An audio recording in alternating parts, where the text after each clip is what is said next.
Hello everyone and welcome to our bite-sized conversations where we talk about the hot topics in the housing sector. My name is Paul O'Callaghan and I'm one of the assistant directors here at ARK, and today we'll be talking about the new consumer standards which were released on the 1st of April this year. I'm delighted to be joined by Helen Scurr, who's one of our company directors here at ARK. Welcome, Helen. Hello, Paul. And today we will be talking about the Neighbourhood and Community Standard. So in terms of what we'll be talking about, really big year for the housing sector, lots and lots of change, obviously introduction of new consumer standards. From your perspective, how big an impact will this have for providers within the housing sector?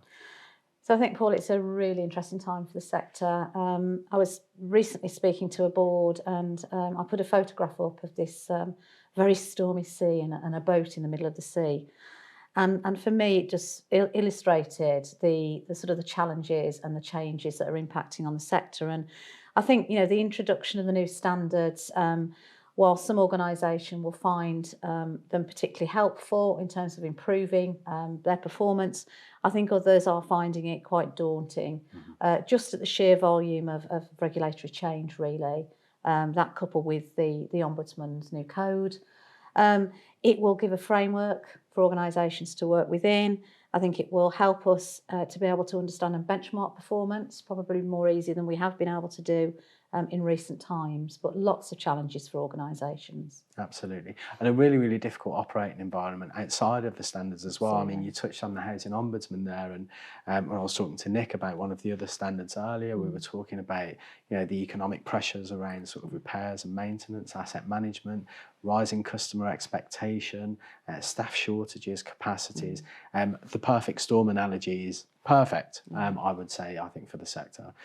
So today we're here to talk about the Neighbourhood and Community Standard. So from your perspective, what are the key things that this standard highlights to organisations? What do people need to be thinking about? What are the key things that they need to have in their mind's eye? So I think back some years ago where we used to use the reference safer estates, safer neighbourhoods. So I think for me, the introduction of this new standard is refocusing organisations on not just community but the environment, so looking at social, economic and environmental issues. So it's much broader than homes that are owned by organisations. It's looking at safer spaces, it's looking at areas that the organisations now, you know, become, I suppose they might not be legally responsible for maintaining, but they have a moral obligation. So, for example, just looking at, you know, children's playgrounds and communal areas. So it's about improving those neighbourhoods and communities. So addressing things like antisocial behaviour. You know, you drive around some estates and it's prevalent. And you see what looks like very sad estates now that need love, care and attention. So I think it's about working in partnership with a whole range of organisations to make sure that those neighbourhoods are safe environments for people to live, but also enable tenants, residents to live in safer homes as well and feel confident to live in those communities and neighbourhoods. So I think lots of challenges for organisations that perhaps have been focusing on other priorities. This standard brings us back to the local community. And how important, obviously from your experience, and you know, we've had this conversation many times before, you started out as a kind of frontline housing practitioner. Yeah. You worked your way all the way up to sort of executive level as well, so you've seen the breadth of experience. How important do you think partnerships are in terms of that frontline sort of estate, community-focused element of housing service?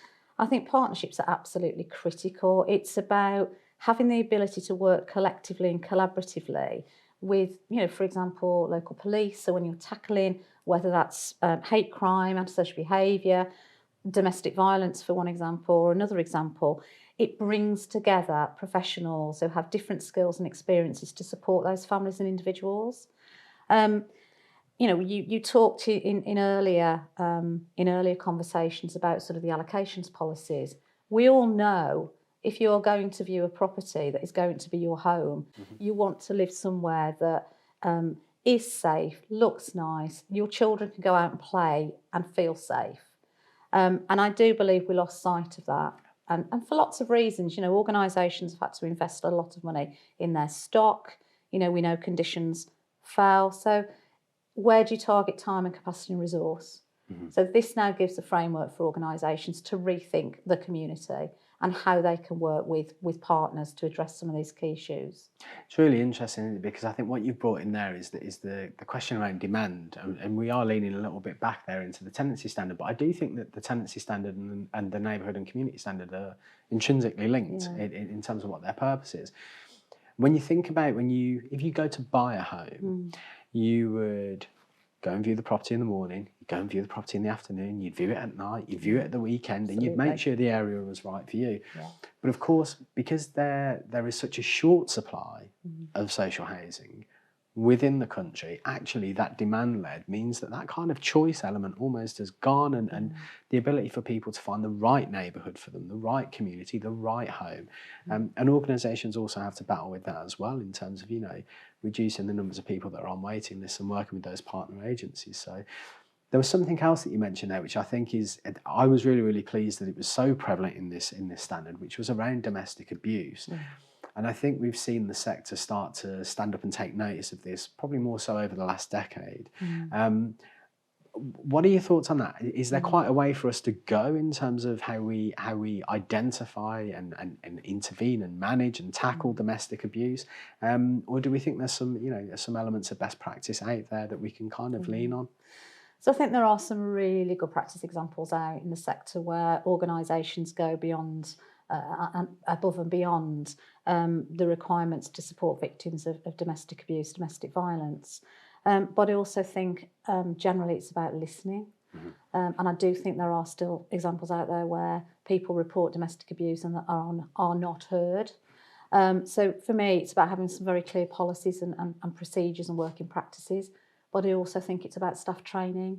It's about raising awareness with frontline staff to be able to spot issues.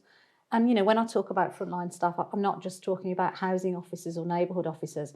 Your repairs operatives going into people's homes, perhaps that may be about sort of repeat calls because you've got damage that is being done to properties that could be linked to domestic violence or domestic abuse. So I think, it's about standardising approach, it's about listening to customers, it's about recognising signs in people's homes, but having very clear policies and procedures around domestic abuse is going to be really important for organisations.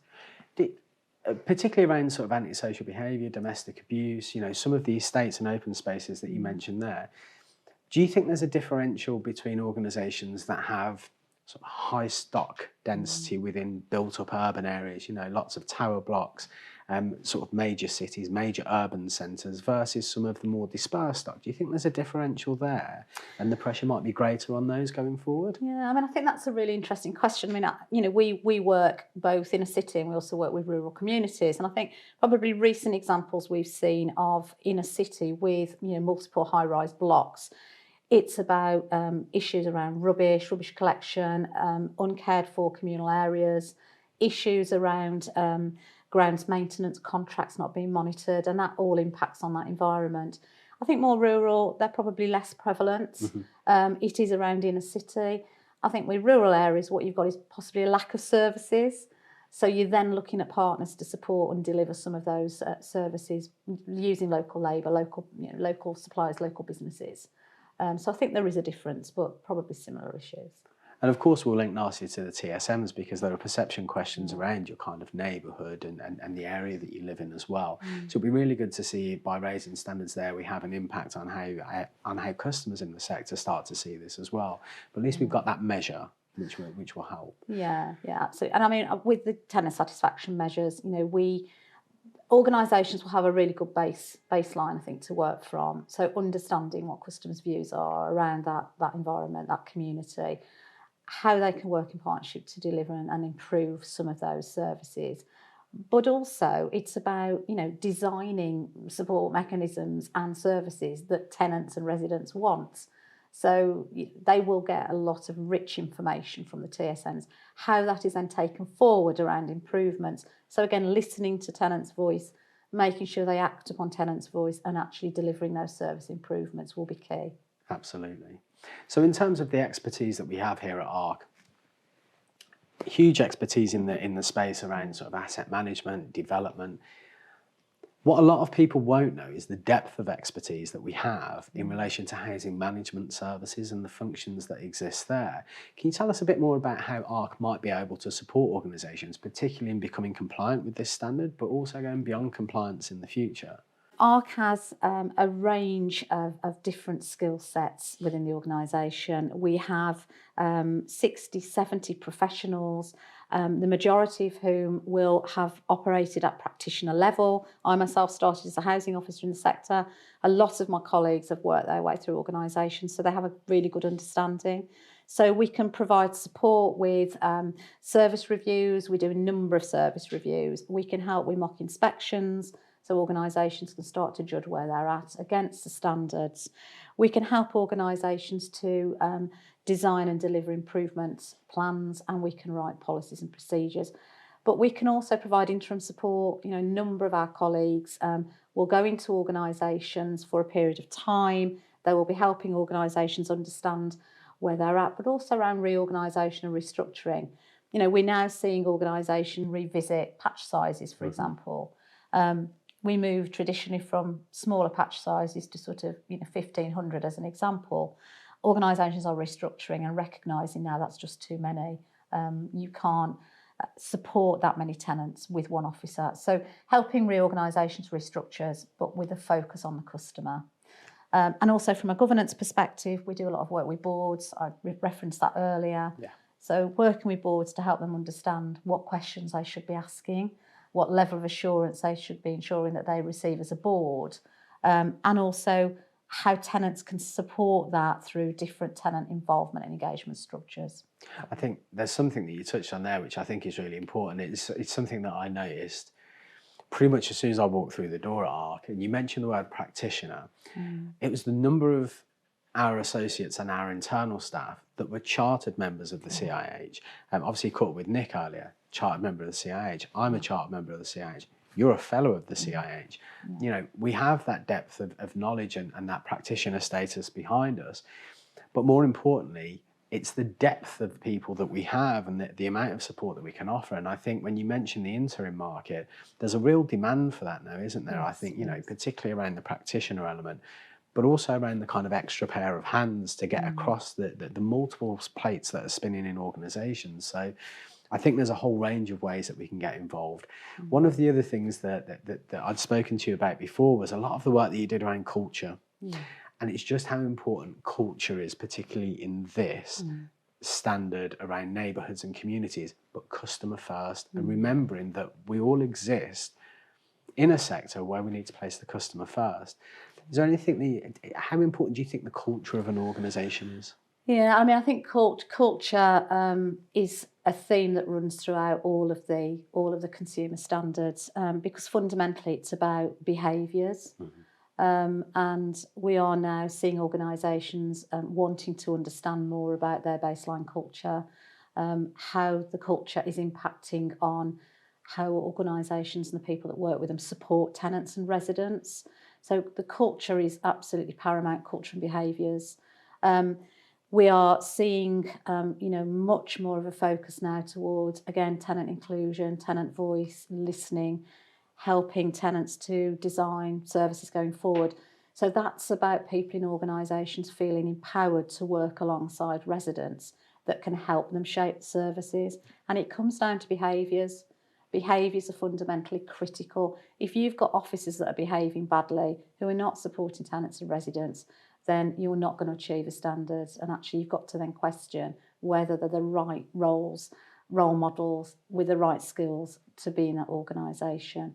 So yes, I mean, we do have a lot of practitioners, and a lot of us have done our CIH qualifications because that's how old we all are. But yes, lots of opportunities there to help organisations. Brilliant, that's wonderful. Helen, thank you so much for your time discussing the Neighbourhood and Community Standard today. It's very much appreciated. Thank you all for tuning into this bite-sized conversation on the Neighbourhood and Community Standard. If you would like to find out more, please feel free to get in touch with us. We'd be more than happy to have a conversation with you. We hope you enjoyed the video and we hope that you will tune into our next one. Thank you very much.